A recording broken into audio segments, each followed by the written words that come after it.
ಆಗಿರುವಂತಹ ಅಲ್ಲು ಅರ್ಜುನ್ ಬಂಧನ ಬಿಡುಗಡೆಯ ಬಳಿಕ ಈಗಲೂ ಪ್ರಹಸನ ಮುಂದುವರಿತಾ ಇದೆ. ಅದರಲ್ಲೂ ಕೂಡ ರಾಜಕೀಯ ಬಣ್ಣ ಈ ಪ್ರಕರಣಕ್ಕೆ ನಿನ್ನೆಯಿಂದ ಕೂಡ ಹೇಗೆ ಸಿಕ್ಕಿತ್ತು ಅನ್ನೋದನ್ನ ನೋಡಿದ್ರಿ. ಈಗ ರಾಜಕೀಯ ಕಂಪನ ಹೇಗಿದೆ ಅನ್ನೋದ್ರ ಮುಂದುವರೆದ ಎಪಿಸೋಡ್ ಅನ್ನು ನಿಮ್ಮ ಮುಂದೆ ನಾವು ಇಡ್ತಾ ಇದೀವಿ. ಪುಷ್ಪರಾಜ್ ವಿರುದ್ಧ ತೆಲಂಗಾಣದ ಸಿಎಂ ರೇವಂತ್ ರೆಡ್ಡಿ ಕಿಡಿಕಾರಿದ್ದಾರೆ. ನಟ ಅಲ್ಲು ಅರ್ಜುನ್ ಬಂಧನವನ್ನ ಸಿಎಂ ಸಮರ್ಥಿಸಿಕೊಂಡಿದ್ದಾರೆ. ಅಲ್ಲು ಅರ್ಜುನ್ ಸುಮ್ಮನೆ ಸಿನಿಮಾ ನೋಡಿ ಹೊರ ಬಂದಿಲ್ಲ, ಸಂಭ್ರಮಾಚರಣೆ ಮಾಡ್ತಾ ಇದ್ದ ಅಭಿಮಾನಿಗಳನ್ನ ಹುರಿದಂಬಿಸಿದ್ರು. ಇದರಿಂದ ಪರಿಸ್ಥಿತಿ ಹತೋಟಿ ತಪ್ಪಿತು. ಮೃತ ಮಹಿಳೆ ಕುಟುಂಬದ ಬಗ್ಗೆ ಯಾರೂ ಕೂಡ ಮಾತಾಡ್ತಾ ಇಲ್ಲ. ಬಡ ಕುಟುಂಬ ಒಂದು ಸದಸ್ಯನನ್ನ ಕಳ್ಕೊಂಡಿದೆ.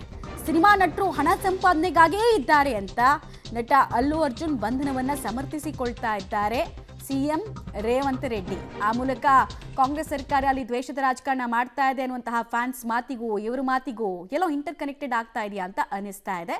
ಬಿಕಾಸ್ ರೇವಂತ್ ರೆಡ್ಡಿ ಅವರು ಬಹಿರಂಗವಾಗಿ ಪೊಲೀಸರ ನಡೆಯನ್ನ ಸಮರ್ಥಿಸಿಕೊಳ್ತಾ ಇದ್ದಾರೆ.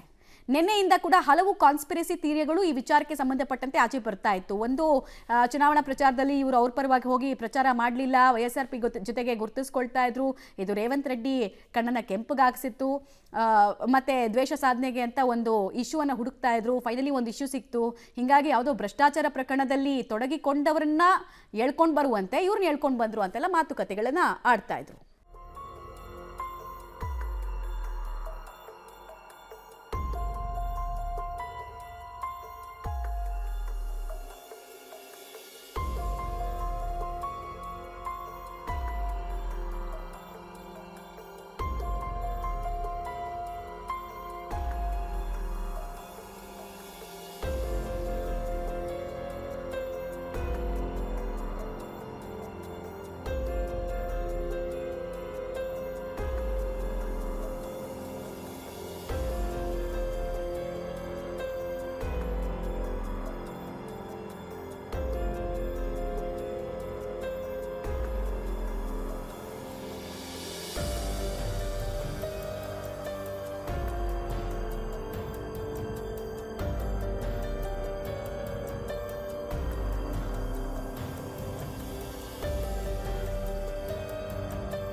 ನೋಡಿ, ಅಲ್ಲಿ ರೇವಂತ್ ರೆಡ್ಡಿ ಅವರು ಏನೆಲ್ಲ ವಿಚಾರಗಳನ್ನು ಪ್ರಸ್ತಾಪ ಮಾಡಿದ್ರು ಅಂತ ಹೇಳಿ. ಫಿಲ್ಮ್ ಸ್ಟಾರ್ ಆಕ್ಟ್ ಮಾಡಿದರೆ, ದುಡ್ಡು ಸಂಪಾದನೆ ಮಾಡಿದ್ರು. ಆದ್ರೆ ಕುಟುಂಬದಲ್ಲಿ ಒಬ್ಬ ವ್ಯಕ್ತಿಯನ್ನ ಕಳ್ಕೊಂಡಂತಹ ಕುಟುಂಬದ ಬಗ್ಗೆ ಯಾರು ಕೂಡ ಮಾತಾಡ್ತಾ ಇಲ್ಲ. ಮತ್ತೆ ಅವತ್ತೇನಾಯ್ತು, ಸಂಧ್ಯಾ ಥಿಯೇಟರ್ ಹತ್ರ ಇವ್ರು ಬಂದ್ರು, ಕೇವಲ ಫಿಲಂ ನೋಡಿ ಇವ್ರು ಆಚೆ ಹೋಗ್ಲಿಲ್ಲ, ಅಲ್ಲಿದ್ದಂತಹ ಅಭಿಮಾನಿಗಳನ್ನ ಹುರಿದುಂಬಿಸೋ ಕೆಲಸವನ್ನ ಮಾಡಿದ ವಿಡಿಯೋ ಇದೆಯಲ್ಲ, ಅಲ್ಲಿ ಅದಾದ ನಂತರ ಇವ್ರು ಹಂಗೆ ಮಾಡಿ ಹೋದ್ಮೇಲೆ ಅಲ್ಲದೆಲ್ಲ ಆಗಿದ್ದು, ಅದನ್ನೆಲ್ಲ ಯಾರು ಮಾತಾಡ್ತಾ ಇಲ್ಲ ಅಂತ ಹೇಳಿ ಪೊಲೀಸರ ಕ್ರಮವನ್ನ ಮತ್ತೊಮ್ಮೆ ಸಮರ್ಥಿಸಿಕೊಳ್ತಾ ಇದ್ದಾರೆ ಮುಖ್ಯಮಂತ್ರಿಗಳ ಬಾಯಲ್ಲಿ ಇಂಥ ಸ್ಟೇಟ್ಮೆಂಟ್ ಬಂದಿರೋದು ಅಥವಾ ಪೊಲೀಸರ ನಡೆಯನ್ನು ಸಮರ್ಥಿಸಿಕೊಳ್ತಾ ಇರೋದು ಒಂದು ರೀತಿ ಬಿಗ್ ಥಿಂಗ್.